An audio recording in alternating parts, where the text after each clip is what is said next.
Karena Prilly udah capek syuting. Dirawat di rumah Udah sakit. 10 tahun komitmen sama Risa.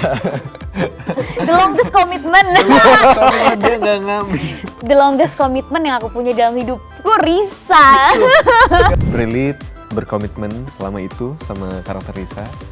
Dan itu adalah hal yang spesial yang seseorang bisa lakuin ke karakter. Ngeliat di trailernya kan ada VO-nya Risa yang bilang kayak sekarang aku merasakan kematiannya berkali-kali. Nah itu yang paling menantang. Merasakan kematian tuh menantang banget ya, karena nggak ada yang pernah tahu kematian itu rasanya kayak apa. Dan aku sebagai Risa harus bisa ngedeliver mati itu kayak gimana gitu.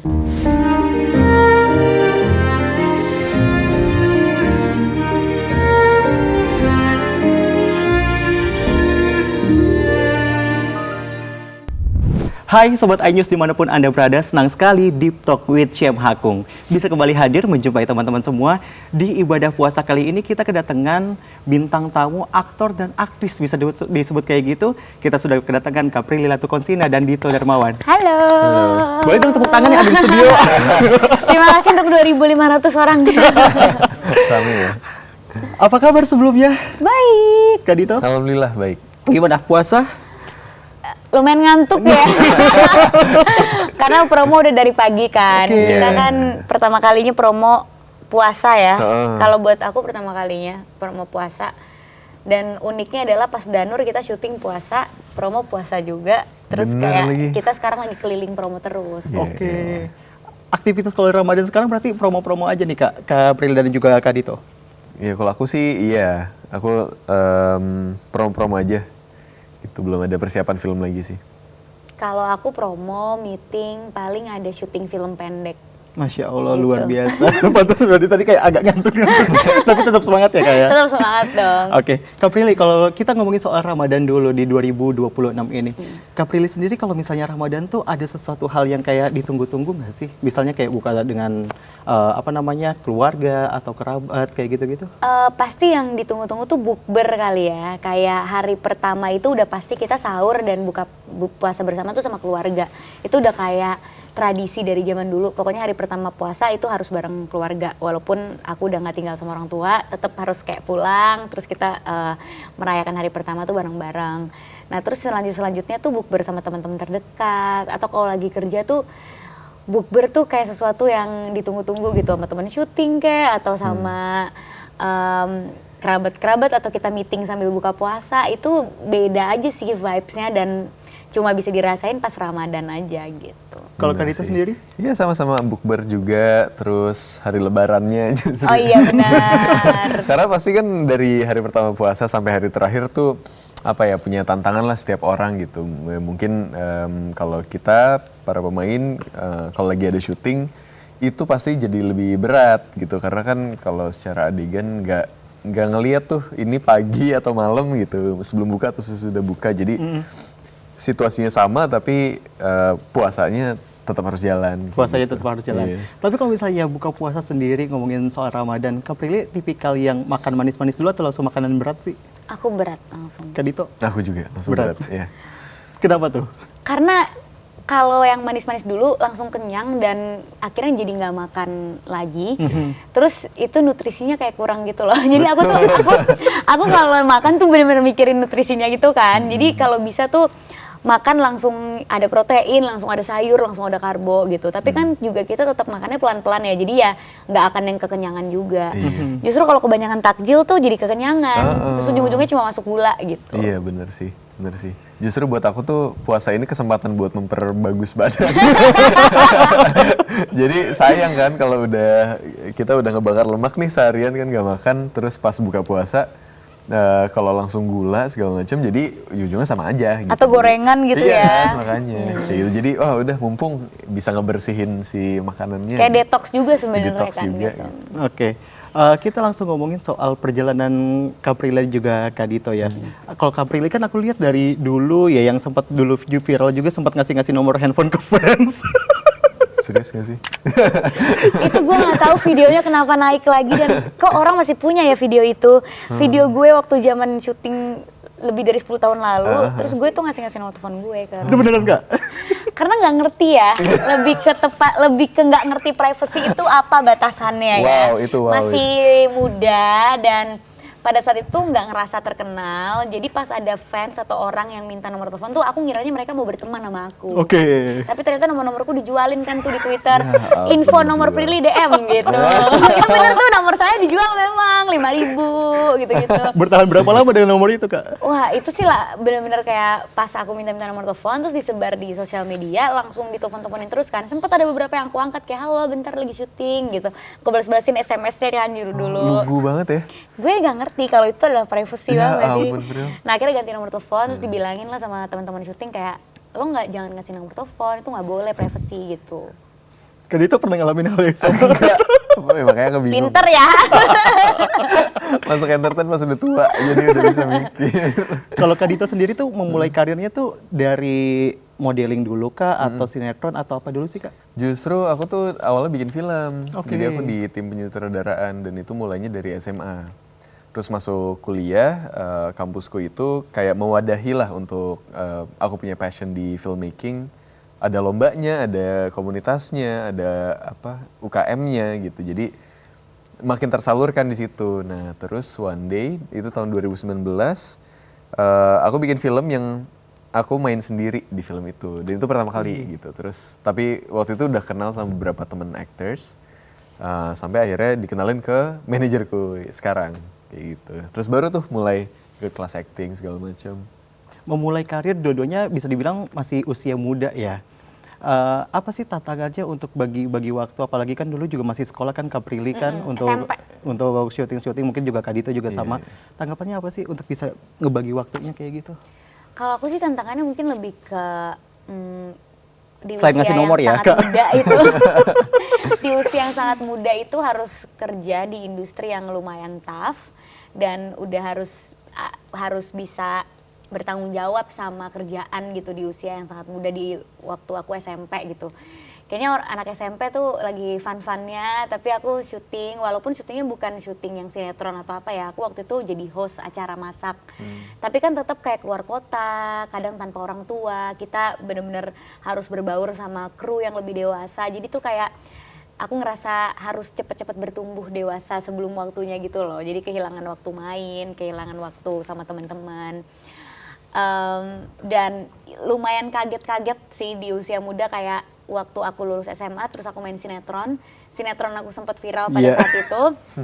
Aku nggak nyangka efeknya tuh sebesar itu untuk hidup aku, kayak ternyata aku langsung harus belajar gimana aku ngeposting di sosial media, ngomong di depan wartawan gimana, kalau nggak aku dibully di sosmed. Jadi kayak untuk ngerti hal itu di usia muda tuh cukup berat banget. Karena pada saat itu nggak ngerti kalau dunia keartisan ini tuh setaf itu gitu. Apalagi nggak kepikiran bahwa itu untuk menjadi jenjang karir kan. Waktu itu mikirnya itu cuma hobi dan untuk nyari uang nambahin duit kuliah.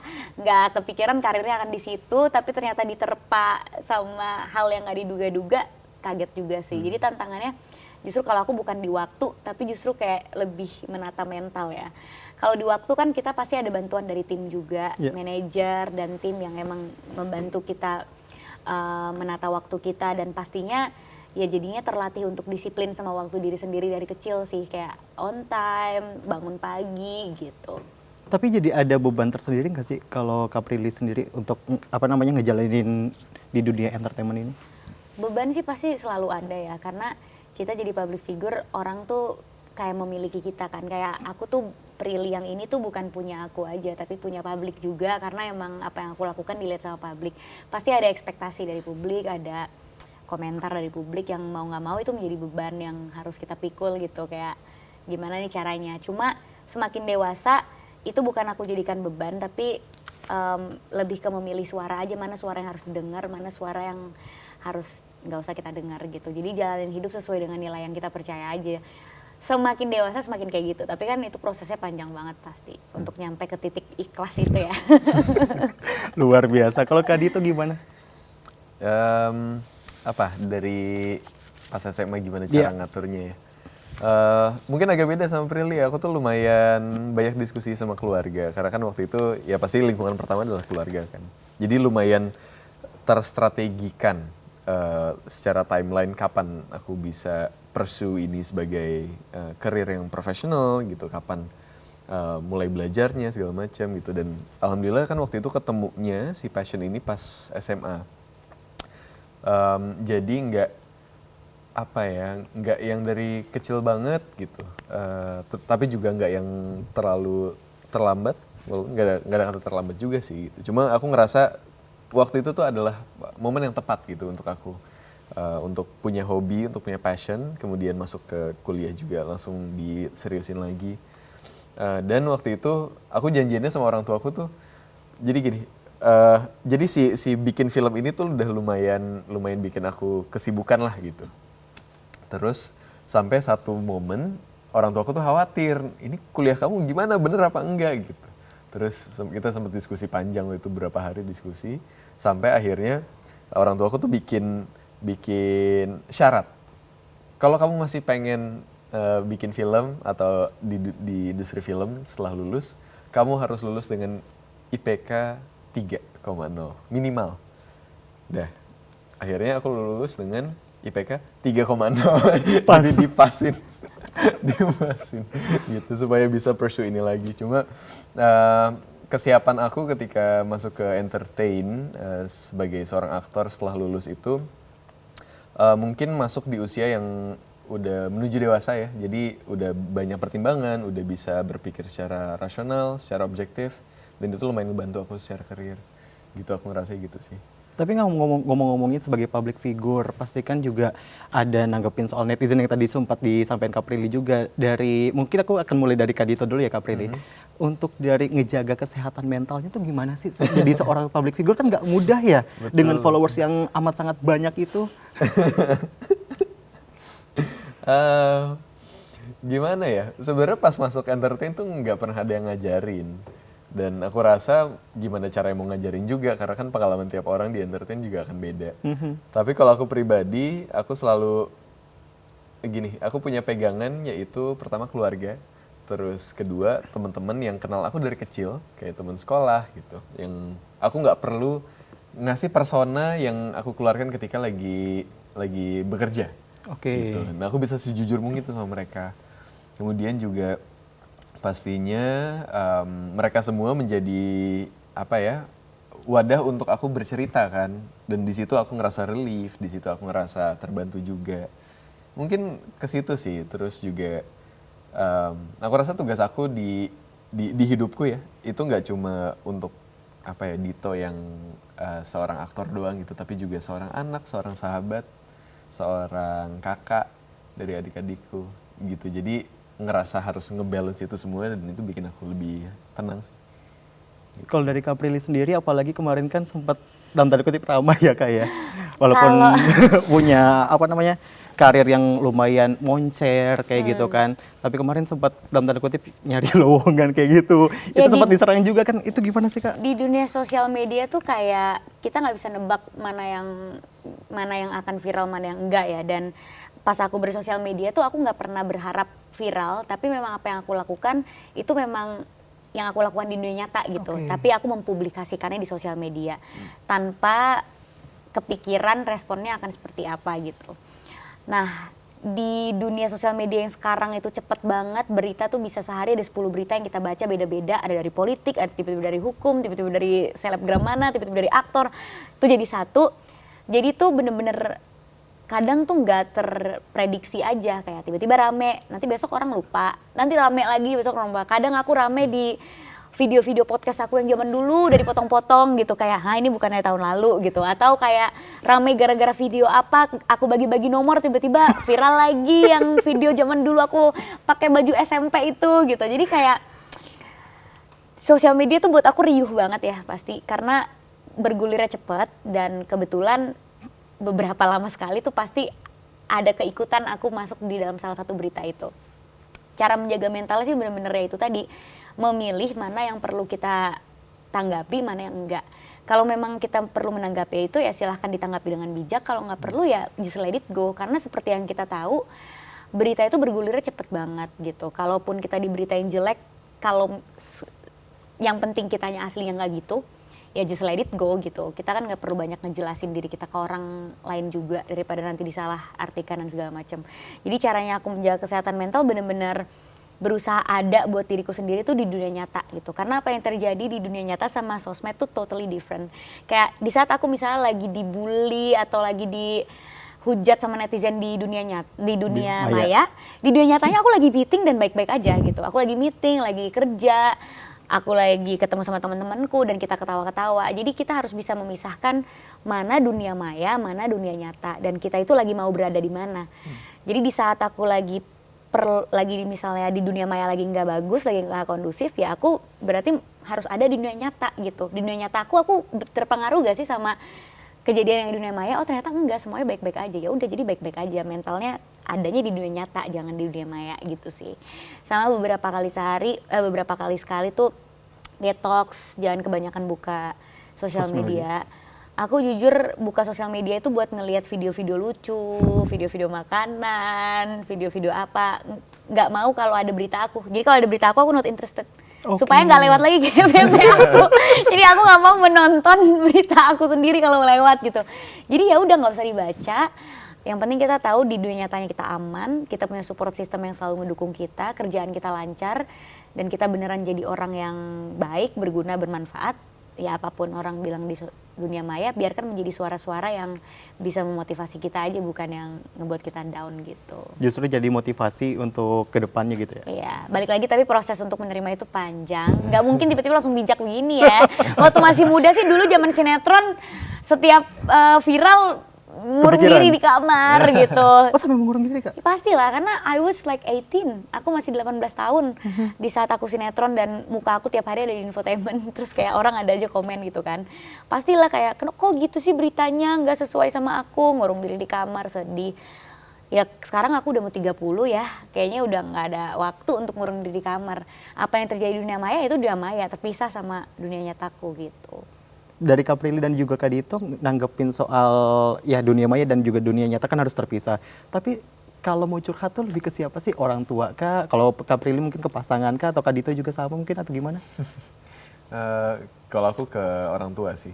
Aku deket sama orang tua aku. Apalagi kalau udah ngomongin perasaan itu sama mama. Terus sama sahabat-sahabatku sih. Manajerku juga.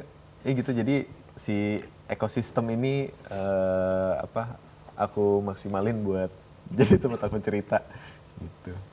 Kalau dari Kak Prilly? Aku ke pasangan sih, karena aku sebenarnya kasihan sama orang tua aku juga, karena dia sebelum aku punya pasangan aku selalu cerita sama orang tua, tapi orang tua aku tuh udah benar-benar menghadapi dari awal aku berkarir banget, karena aku berkarir dari kecil sampai hari ini. Aku tuh suka sedih kalau ngelihat mama aku atau papa aku juga sedih kalau misalnya ngelihat pemberitaan aku, atau aku ternyata misalnya capek banget di kerjaan. Aku tuh nggak mau membuat mereka khawatir, karena mereka udah khawatir dari aku kecil. Jadi saatnya di saat aku dewasa ini mereka nggak usah khawatir lagi sama aku pindahkan bebannya ke pasanganku. Jadi aku apa-apa sekarang curhatnya ya ke pacarku aja gitu, karena ya biarkan mama papaku udah menikmati hasil jeripayaku sekarang, nggak usah khawatir lagi. Ya aku cerita sama pasangan, karena juga kan aku tinggal sendiri di apartemen, jadi untuk ketemu sama pasangan tuh kayak lebih gampang daripada ketemu sama orang tua, karena rumahnya kan jauh gitu. Jadi lebih banyak ke pasangan kalau Kak Prilly ya? Iya. Kak Prilly dan juga Kak Dito, sekarang kan lagi udah deket-deket mau lebaran, walaupun ya masih Ramadan lah kita. Project ini tuh Danur The Last Chapter ini kan katanya dengar-dengar, tapi mungkin nanti bisa dikonfirmasi sama Kak Prilly juga. Katanya benar 10 tahun nggak nerima project film horor. Aku iya. Kenapa Kak? Karena Danur kan film horor pertamaku, yang dimana aku ngerasa Danur itu menjadi salah satu pintu pertama aku masuk ke dalam industri film. Karena pada saat itu aku tuh lagi baru selesai sinetron. Yang viral itu? Iya. Abis itu nggak banyak orang yang mau berani ngajak aku casting atau nawarin aku peran, karena waktu itu tuh image artis sinetron sama artis film tuh beda banget. Kalau sekarang kan udah nggak ada bedanya. Orang menghargai juga lah, artis sinetron juga kualitasnya bagus gitu. Kalau dulu tuh ada stigma artis sinetron emang bisa acting, nanti acting di film lebay lagi actingnya kayak di sinetron, kayak gitu kan. Sebenarnya kan karena masalah teknis ya. Kalau di sinetron kita lebih ekspresif karena tayangnya di TV kecil. Kalau di film ya harus natural karena tayangnya di layar lebar gitu. Dan film juga prosesnya ada reading, ada latihan gitu-gitu. Nah jadi pada saat itu tuh nggak banyak lah tawaran atau orang yang nawarin aku casting karena image-nya aku waktu itu artis sinetron memang bisa main film. Datanglah MD nawarin aku Project Danur ini. Yang akhirnya ketika aku baca bukunya aku suka, bukunya menurut aku sangat sedih walaupun horor tapi ceritanya tuh kayak dalam banget. Aku syuting Danur dan menjadi Risa. Dan Risa tuh ada aslinya kan sampai hari ini. Terus Danur 1, Danur 2, Danur 3 aku tuh berasa aku bertumbuh sama si karakter Risa ini. Karena karakternya juga bertumbuh kan, ada orang aslinya. Nah jadi rasanya tuh kalau aku nerima film horor lain, itu kayak aku belum selesai menyelesaikan tugas Danur tapi udah pindah gitu. Sedangkan karakter Risa tuh di aku ngerasa kayak nempel banget. Kemanapun aku pergi, yang tadinya orang suka ngeledekin aku Ratu Serigala, sekarang berganti jadi Risa gitu kan. Kayak Kak gitu, biasanya manggil karakter Serigala. Nah pas aku Danur kayak Danur, Risa. Nah jadi tuh karakter Risa tuh menurut aku nempel gitu. Dan aku tahu perjalanan Danur itu akan panjang dan belum selesai. Jadi aku rasanya nggak enak aja kalau nerima film horor lain karena aku masih merasa aku tuh Risa kalau di film horor gitu. Apa yang jadi catatannya di Danur 3 ini sih, poinnya apa sih Kak? Sebelum ke Kak Dito ya, karena kan Kak Dito kalau misalnya nggak salah baru join di Danur The Last Chapter-nya ya. Kalau Kak Prilly kan dari awal kayak gitu karena meranin sosok Risa ini. Catatan gimana maksudnya? Apa namanya kelanjutan dari film ini? Oh, nah di setiap film itu Risa itu backgroundnya akan selalu beda. Makanya karakter Risa tetap orang yang sama, tapi pasti pembawaannya beda-beda tuh setiap film. Kayak Danur 1 itu Risa waktu awal-awal diceritain waktu dia bisa berkomunikasi dengan hantu. Danur 2 pas dia kuliah. Danur 3 pas dia mulai punya pacar. Danur 4, Danur Last Chapter ini pas dia PNS. Pas dia akhirnya udah kerja jadi PNS, dia udah menjadi perempuan yang dewasa. Adiknya juga udah bertumbuh, bukan Riri kecil lagi yang di 1, 2, 3 gitu. Jadi emang setiap film itu selalu punya background karakter yang berbeda-beda. Jadi sebenarnya orang nggak nonton 1, 2, 3 langsung nonton The Last Chapter pun tetap bisa nonton. Karena nggak yang nyambung gitu, memang kita menceritakan ke fase hidupnya Risa gitu. Dan di fase itu dia lagi diganggu sama apa gitu. Oke, saya mungkin mau geser dulu ke Kak Dito ya. Kak Dito dari, ini kan masuknya di Danur The Last Chapter. Awal dapat tawaran ini tuh gimana sih? Iya, aku juga 10 tahun nonton Prilly. Dari Danur 1, 2, 3, The Last Chapter. Iya, karakter Dimas ini memang baru muncul di The Last Chapter. Mungkin sebelumnya emang ada karakter namanya Dimas juga. Cuma itu adalah suaminya Teh Risa Saraswati gitu. Jadi di sini aku adalah calon istrinya Riri. Calon Suami dong. Calon suami. Kok tuh Karena puasa mungkin. Ya, apa tadi? Calon suaminya. Calon suaminya Riri. Riri itu adiknya Teh Risa gitu. Jadi aku calon adik iparnya Teh Risa gitu. Dan di karakter ini tugas Dimas itu cuma satu, yaitu melindungi calon istrinya sampai hari mereka menikah. Gitu. Cuma ketika proses itu banyak tantangan-tantangan gitu yang mereka hadapin gitu. Terus juga ada Teh Risa juga di situ. Terus banyak dibantu juga sama Teh Risa gitu. Cuma tugas Dimas di Danur The Last Chapter ini adalah melindungi Riri. Gitu. Sesayang itu dia sama Riri. Dari karakternya Dimas ini kan baru banget, maksudnya ada di Danur The Last Chapter. Agak susah nggak sih untuk masuk ke cerita itu? Mungkin sebenarnya tuh nggak terlalu signifikan, tapi secara, jadi yang aku pelajarin pas lagi preparation itu adalah mengenal si Danur universe-nya gitu. Jadi emang ini kan udah terjadi berapa kali nih Danur 1, 2, 3 gitu, dan itu udah berapa tahun yang lalu. Jadi aku berusaha untuk mengenal dulu ini bagaimana sih biasanya penceritaannya, terus juga yang pengen disampaikan tuh apa, terus visinya tuh seperti apa Pak Awi Suryadi. Gitu mungkin lebih ke sana untuk pengenalan dari karakter barunya ini.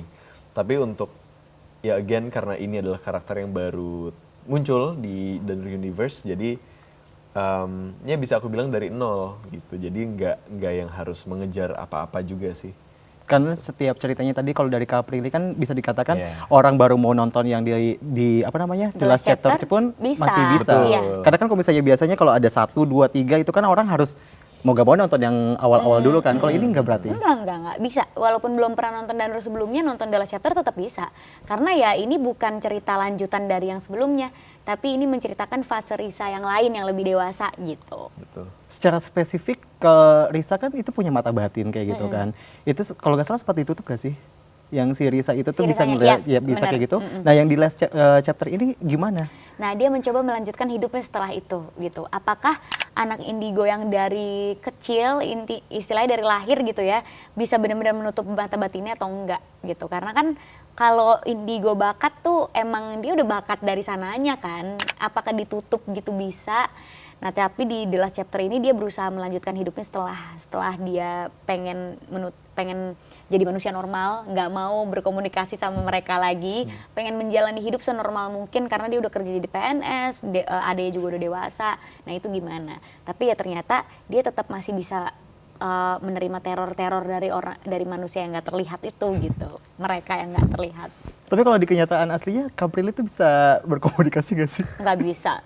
Aku nggak bisa sama sekali dan aku juga maksudnya dari Danur 1 tuh bener-bener nggak pernah punya pengalaman, nggak pernah ngeliat gitu-gitu kan. Nah, tapi karena aku memerankan karakter Risa yang indigo dan bisa berkomunikasi sama mereka kan aku harus percaya. Iya. Dan aku harus bisa melihat itu adalah sesuatu hal yang normal. Nah, makanya aku banyak ngobrol sama Teh Risa. Waktu di Danur 1 tuh sempet kayak ada ritual ngebuka mata batin aku. Itu berhasil? Ngebuka mata batin tuh nggak kayak di film-film ya, Oke. yang kayak dibuka langsung ngeliat gitu. Tapi di muka mata batin tuh kita kayak dibikin lebih peka sama kehadiran mereka dan bisa ngeliat bayangan-bayangan gitu, bukan yang Oke. ngeliat jelas gitu. Terus ikut penelusuran Teh Risa, kan Teh Risa ada jurnal Risa tuh. Aku ikut penelusuran, masuk ke rumah kosong, sempet namanya tuh dinyurupin gitu, jadi kayak aku kesurupan, cuma aku masih kayak 50% sadar. Oke. Untuk si merekanya itu berkomunikasi sama timnya Teresa, apa yang mereka rasain gitu-gitu. Ya aku ikutan masuk ke dalam dunianya Risa gitu. Yang tadinya aku sama sekali nggak pernah lihat, sama sekali nggak pernah ngerasa, jadinya punya pengalaman itu gitu. Sampai sekarang berarti masih terbuka dalam tanda kutip mata batinnya apa gimana? Mungkin tuh, aku bisa Kaprilly? dibilang sekarang tuh lebih sensitif aja kali ya. Contohnya gimana sih Kayak Kaprilly? misalnya di suatu tempat, aku tuh bisa punya feeling atau punya perasaan gak enak kalau misalnya ada sesuatu dan ternyata pas ditanya-tanya, iya ini dulu bekas apa, ini dulu itu angker gitu. Nah kalau dulu tuh nggak ada mau tempat angker kayak apa, aku nggak ngerasain apa-apa. Bodoh amat gitu ya? Kayak nggak ada rasanya, nggak ada bedanya gitu. Kalau dulu tuh, kalau sekarang tuh kayak lumayan agak peka sama hal kayak gitu. Selama proses syuting ini, Kak Dito mungkin pernah ada ngalamin hal-hal horor atau gimana gak sih? Alhamdulillah. Pulang pagi ya? Itu horor sebagai pekerja. Hal-hal horor, hal mistis gitu ya. Alhamdulillah nggak ada sih. Soalnya juga kita tuh syutingnya bukan yang kayak di tengah hutan gitu atau di yang gimana-gimana gitu ya. Jadi emang di villa lah gitu atau di apa sih panggung pementasan gitu. Jadi mungkin akunya juga nggak yang kebawa suasananya gitu untuk kayak ngebayangin atau ngerasain yang gimana-gimana gitu untungnya. Dari Kaprilly ngalamin kejadian aneh atau apakah gitu? Aku kalau di Danur The Last Chapter ini enggak sih ya, mungkin karena lebih rame. Oke. Karena kan aku selalu beradegan sama Dito, sama Z, sama Anya, sama anak-anak kecil itu, jadi selalu rame. Cuma di sebelum-sebelumnya pernah sih, Apa tuh Kak? kayak waktu di Danur 2 itu Teh Risa aslinya tuh jadi cameo di dalam film. Oke. Terus kita syuting tuh di rumah sakit, terus di kamar mayat gitulah, kayak rumah sakit yang udah gak kepake gitu, terus ada kamar mayatnya. Teh Risa tuh kalau ngobrol, dia aslinya ya, seenggak ekspresif itu kalau ngeliat hantu. Jadi kalau ngobrol sama kita, dia bisa yang kayak ngeliat terus balik lagi ke kita. Nah, Oke. terus aku yang ketakutan kan kayak, kakak ada apaan sih di belakang aku, kayak ngeliat apaan sih? Terus kayak, enggak ada yang ngeliatin kita gitu. Atau waktu di Danur 2 tuh sempet kayak, kaki kamu ngerasain sesuatu gak? Ada yang gelendotan di kamu, gitu-gitu. Itu Danur 2. Jadi Teh Risanya ngasih tahu aku. Terus Danur 3, ya kejadian mistisnya pas penelusuran sama Teh Risa itu. Sama pas syuting, kita tuh syuting di rumah angker dan itu udah terkenal di daerah situ rumah angkernya.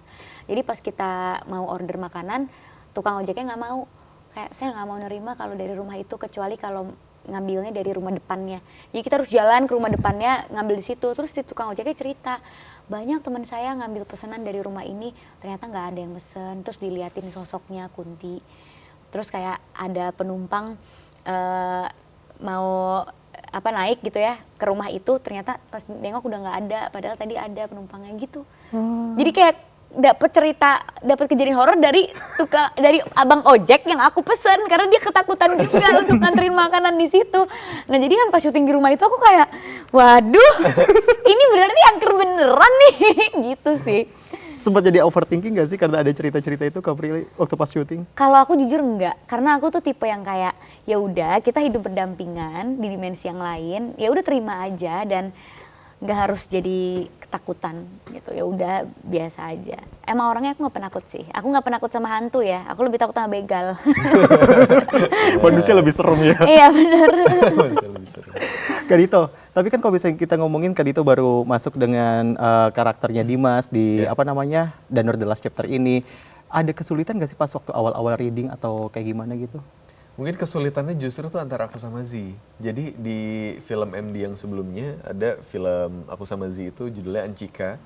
Aku itu jadi kakaknya Z. Jadi om tapi umurnya deket gitu. Jadi mungkin figurnya seperti kakak adik.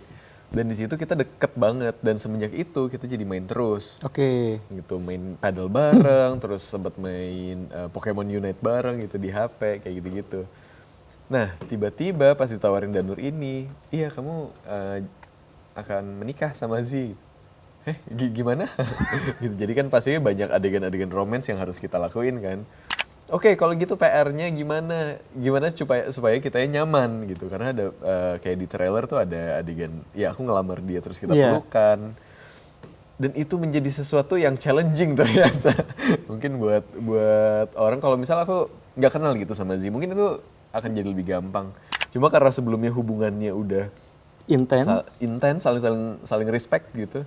Jadi buat, aduh sih gue pengen nyentuh lu cuma gak enak banget, izin ya kayak gitu. Jadi kayak harus dibiasain gitu. Sama buat kenalan sama karakter Dimasnya pastinya. Karena Dimas ini, dia itu nggak terlalu banyak interaksi sama dunia astral, dunia mistis gitu. Tapi gimana caranya Dimas ini bisa ngelindungin Riri dari gangguan-gangguan yang datangnya dari dunia mistis gitu.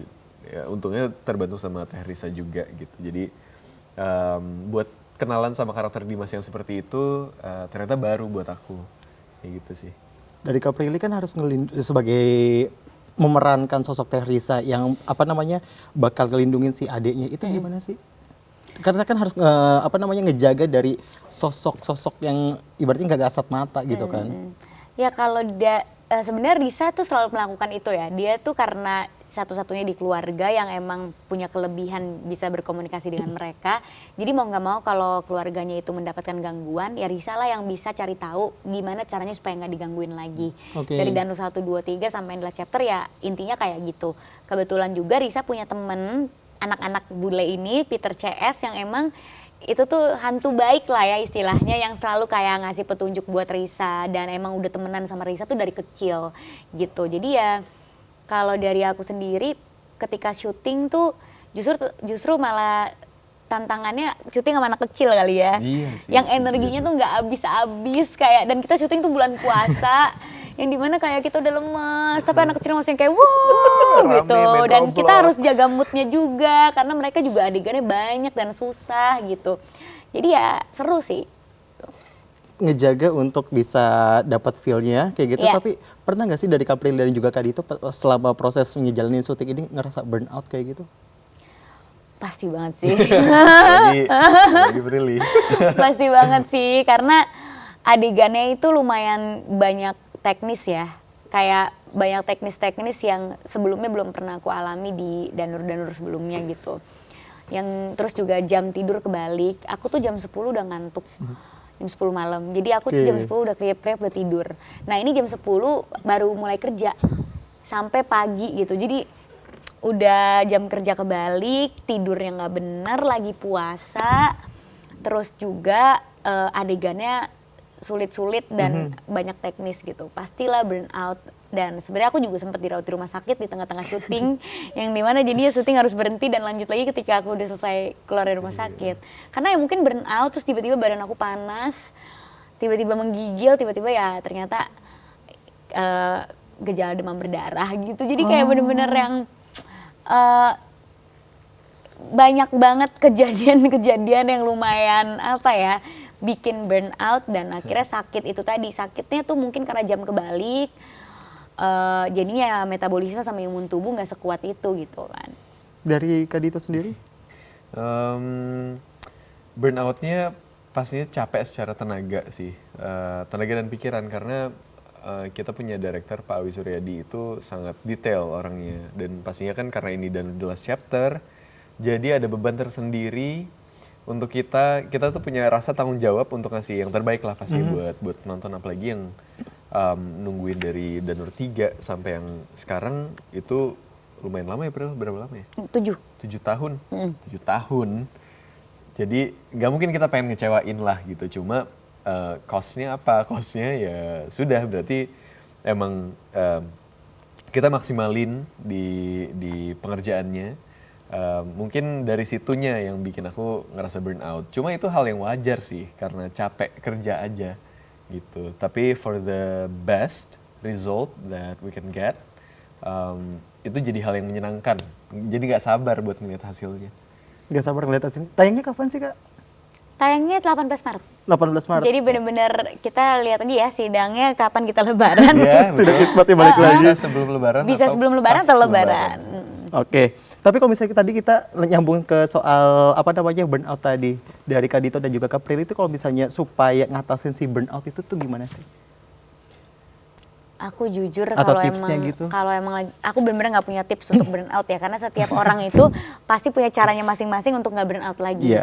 Kalau aku sih benar-benar harus istirahat kalau aku. Jadi kayak misalnya burnout ya udah mundur selangkah dulu, istirahat, refreshing pikiran, makan enak atau ngobrol sama orang lain yang nggak ada di lokasi itu. Jadi kayak kita keluar dulu dari dunia yang bikin kita burn out, abis itu lanjut lagi gitu. Cuma ya setiap orang pasti punya beda-beda ngatasinnya. Apalagi pas syuting burn out tuh susah banget karena kita harus tetap berjalan harinya. Besoknya harus tetap syuting lagi, besoknya harus tetap syuting. Jadi ya paling apa ya? Mencoba menghibur diri dengan ngobrol-ngobrol sama yang lain, makan enak di lokasi, ya gitu aja. Self reward berarti ya. Self reward tapi tiap hari ya. Self reward tapi kayaknya di saat syuting horor sih self reward perlu tiap hari sih. Tiap hari. Dari Kak Dito aja gimana? Ya kurang lebih sama sih. Kalau aku karena aku punya kucing di rumah, jadi aku pulang main sama kucing itu udah ngelepas tuh dari Dito yang sedang bekerja. Cuma masalahnya kan kalau kita syuting di luar kota, nah itu udah bingung tuh.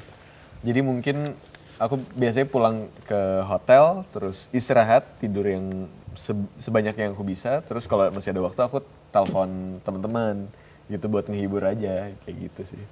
Sempat ngerasa overthinking gak sih Kak Prilly dengan adanya Danur The Last Chapter? Pasti kan orang-orang pada nungguin. Apa yang bisa dalam tanda kutip digaransi kepada para pecinta Risa kayak gitu kan dengan pasti udah banyak fansnya bahwa ini tuh gong banget. Kalau overthinking pasti karena Danur itu IP-nya besar dan orang tuh masuk ke bioskop udah dengan ekspektasi gitu, ekspektasinya pasti tinggi gitu. Ketika penonton udah punya ekspektasi tinggi kan itu juga deg-degan ya buat kita yang bikin film. Aku nggak bisa ngasih garansi yang gimana-gimana, cuma aku bisa bilang kita semua yang syuting dan terlibat di Project Danur tuh benar-benar mengkerahkan semua energi kita. Kita syutingnya benar-benar lama, persiapan skripnya lama, kita syuting dari Februari sampai Oktober baru benar-benar tuntas. Oke. Yes, terus kayak semuanya yang terlibat di project ini tuh memastikan bahwa Danur The Last Chapter ini bisa menjadi penutup yang manis untuk perjalanan Danur gitu. Jadi ya semoga usaha kita yang udah kita lakukan bisa membawakan hasil dan ke-translate ke layar lebar nanti gitu. Aku nggak bisa garansi hasilnya karena setiap film itu selera ya. Yeah. Film bagus atau enggak itu selera penonton, tapi yang jelas kita sebagai filmmakernya udah mengerahkan seluruh tenaga kita dan energi baik kita untuk membuat film ini gitu. Kak Dito? Pastinya kenapa orang tuh harus nonton Danur karena Prilly udah capek syuting. dirawat di rumah Udah sakit. 10 tahun komitmen sama Risa. The longest commitment. Soalnya dia nggak ngambil. The longest commitment yang aku punya dalam hidupku Risa. Terus sekarang lagi berjalan nih, cuma nggak tahu siapa yang lebih lama. Iya, again, ini adalah Danur The Last Chapter, yang mana ini akan jadi penutup dari Danur Universe. Dan kita semua bangga buat ngejalanin ini. Kita semua bangga untuk syuting selama itu dari Februari sampai Oktober. Karena kita tahu kita ngasih yang terbaik yang kita bisa.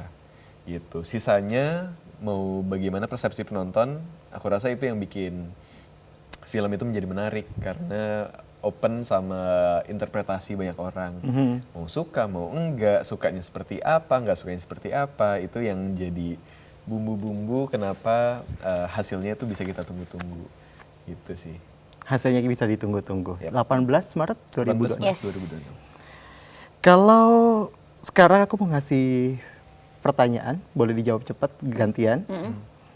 Satu kata untuk seorang Risa. Bertumbuh. Bertumbuh. Karena karakter Risa tuh karakter satu-satunya yang pernah aku perankan yang karakter tuh selalu bertumbuh gitu, mengikuti karakter aslinya gitu. Jadi kayak ya mungkin Sampai rela-rela 10 tahun lagi. Iya. Satu kata untuk seorang Prilly memerankan Risa. Wow. Waduh. Aduh, apa ya? Jadi nggak usah satu kata deh, boleh satu kalimat. Iya deh, satu paragraf ya. Panjang. Satu esai deh boleh. Satu esai. Satu episode boleh gitu tambah. Satu kata, nggak apa-apa. Spesial. Spesial. Ya. Why? Karena pastinya aku nggak kebayang siapa yang bisa meranin Risa selain Prilly. Gitu. Dan Luar biasa biasa. ada alasan kenapa Prilly berkomitmen selama itu sama karakter Risa. Dan itu adalah hal yang spesial yang seseorang bisa lakuin ke karakter yang dia mainin. Danur? Yeay. Danur. Iya. Apa ya? Membekas di hati aku. Jadi satu katanya membekas. Membekas di hati aku dan aku rasa juga membekas di hati penonton. Makanya komunitas Danur tuh lumayan besar. Maksudnya Danur tuh fansnya udah ada. Siapapun yang memainkan Risa, Danurnya tuh udah kuat gitu. Jadi Danurnya membekas ke penonton, ke pembaca. Karena Danur juga ada dalam bentuk buku dan membekas juga di aku. Kak Dito? Nggak sabar. Itu dua. Tidak sabar. Gue kalau ngetik di WhatsApp nggak sabar tuh digabung. Oh gabung ya, gak sabar gitu. Nggak mau, nggak apa-apa. Oh itu iya. digabung. Aku mau nanya ke Kak Prilly. Perempuan kuat harus selalu terlihat kuat atau boleh rapuh sih? Oh enggak, perempuan kuat itu justru perempuan yang jujur. Kalau dia lagi rapuh ya rapuh dan minta tolong. Enggak harus kuat terus. Itu yang dilakukan oleh seorang Prilly atau Konsina? Betul. Dulu enggak. Dulu terlihat kuat dong, aku Wonder Woman gitu. Tapi semakin dewasa ternyata definisi kuat itu bukannya kita kuat sendiri. Tapi justru kita yang tahu kapan harus meminta bantuan gitu. Kak Dito sebagai seorang rekan kerjanya lah, Yap. rekan kerja dari seorang Prilly atau Konsina, melihat seorang Prilly itu apa sih? Aduh, jujur ya. Jujur, robot. Robot ini bukan orang Prilly itu. AI. Dari masa depan gitu. Artificial Intelligence. Dia robot banget. Dia tuh sering banget, aku tuh udah di tahap, jadi Danur ini tuh sebenarnya project kedua kita ya Pril. Iya, Pertama iya. tuh dulu banget pas series, dan itu pertama kali kenal. Yang itu jadi robot lagi. Oh iya bener. Jadi robot. Karakternya jadi robot. Ya anyway, sering banget aku tuh nemuin Prilly pas lagi syuting, lagi sambil makeup, sambil meeting. "Ya, ini buat FFI ini. Oh. Bisa ya orang kayak gitu ya? Aku kayak, coy ini gue satu scene aja gue udah ngantuk. Gitu. Jadi udah gitu tidur cuma 2 jam. Terus belum kayak keluar kotanya segala macem. Jadi robot sih menurutku. Ya sehat-sehat ya Pril Ya, bismillahirrahmanirrahim ya. Iya. Nggak dirawat lagi di rumah sakit. Amin, harapannya ya. Kak Prilly menilai seorang Dito Darmawan. Sumpah aku tuh selalu bilang sama Dito, Dito lu tuh mukanya kayak ubin masjid, adem banget. Aku selalu bilang, tuh gak sih tuh, lu tuh muka-muka ubin masjid, terus nada bicaranya juga yang kayak bijak gitu kan, terus kayak nggak pernah kalau di lokasi syuting nih, misalnya kita lagi ngegosip-gosip, namanya juga cewek-cewek ya, misalnya di sosmed ada, ih apaan nih gini-gini, aku sama Aziz seru-seruan, dia tuh yang kayak ya mungkin gini-gini, bijak ya menanggapinya ya, kita nih lagi mau ngegibah, emang gitu ya, ubin cara gibah masjid ya, emang ubin masjid gitu, jadi kayak apa ya, kalau ada Dito di lokasi syuting tuh ya jadinya kita kebawa vibes-nya yang tenang, yang kayak ya udah santai, bijaksana menghadapi Kesannya keadaan. gue tua banget ya. Padahal tuan gue. Baru tadi mau bilang aku. Makanya. Gitu. Oke. Adegan paling menantang sama syuting? Waduh, banyak Aduh, banget ibu ini. sih. Mulai dari mana tuh? Aduh, kalau misalnya ngeliat di trailernya kan ada VO-nya Risa yang bilang kayak sekarang aku merasakan kematiannya berkali-kali. Nah, itu yang paling menantang. Merasakan kematian tuh menantang banget ya, karena nggak ada yang pernah tahu kematian itu rasanya kayak apa. Dan aku sebagai Risa harus bisa ngedeliver mati itu kayak gimana gitu. Sedangkan kayak gimana sih rasanya? Mati aja belum tapi harus bisa gitu. Apakah ya, dan itu juga jadi diskusi panjang sama Pak Awi. Di saat Risa ngerasain ini tuh, dia tuh beneran ngerasain sakitnya atau enggak, atau cuma ngelihat doang atau gimana. Nah itu lumayan panjang tuh kan. Pak Awi maunya gimana, penulis nangkepnya gimana, Risa pas kejadian itu aslinya dia ngerasain apa. Jadi bener-bener kayak akunya harus bisa Menerjemahkan itu, dan itu susah sih buat aku. Dari Kak Dito? Yang paling menantang buat Dimas adalah ngelindungin Riri dari ini semua. Karena buat seorang Dimas dengar kabar bahwa calon istrinya itu diganggu dan bisa ngancam nyawa dia, itu jadi hal yang berat banget pasti. Untuk ngeprosesnya, untuk gimana cara actionnya, kayak gitu-gitu. Udah gitu, secara teknis kan juga pasti akan repot tuh. Ada satu hari pas lagi syuting, aku tuh harus, jadi si Riri itu ada di dalam mobil, terus mobilnya tuh mundur dari tanjakan. Oke. Dan Dimas lari keluar dari rumah buat ngejar mobil itu supaya bisa ngehentiin. Cuma gimana caranya, dia harus lompat masuk ke dalam. Dan waktu itu kondisinya habis hujan lah, jadi kayak licin banget jalanannya segala macam. Dan Pawi kan detail, jadi itu diulang udah nggak tahu udah berapa ratus kali ya. Tapi ini bukan bentuk spoiler kan? Masih aman kan? Bukan, masih aman, Oke. harusnya. Takutnya malah jadi spoiler kan, jadi nggak seru ya Kak Pril. Oke, terakhir. Boleh langsung promoin film Danur? Untuk pemirsa di rumah semuanya yang lagi nonton, jangan lupa saksikan Danur The Last Chapter yang akan tayang tanggal 18 Maret 2026. di bioskop. Tolong nanti abis makan opor, abis makan rendang dan sungkeman, langsung ke bioskop, ajak semua keluarganya ya. Karena ini film keluarga juga. Iya. Film keluarga yang memacu adrenalin. Ya. Waduh, seru Sampai banget. ketemu di bioskop. Sampai ketemu di bioskop. Dan kita juga ada di IMAX. Yes. Prilly Latukonsina dan Dito Darmawan, boleh tepuk tangan? Thank you. Terima kasih semuanya. Terima kasih Kak Dito, Kak Prilly udah datang di Deep Talk with Sama-sama. Syam Hakung di iJust Iya. TV. Thank you teman-teman semua, Sobat iJust yang udah nonton. Jangan lupa untuk saksikan ya tadi Danur The Last Chapter di bioskop kesayangan Anda. Saya Syam Hakung, terima kasih udah nonton. See you.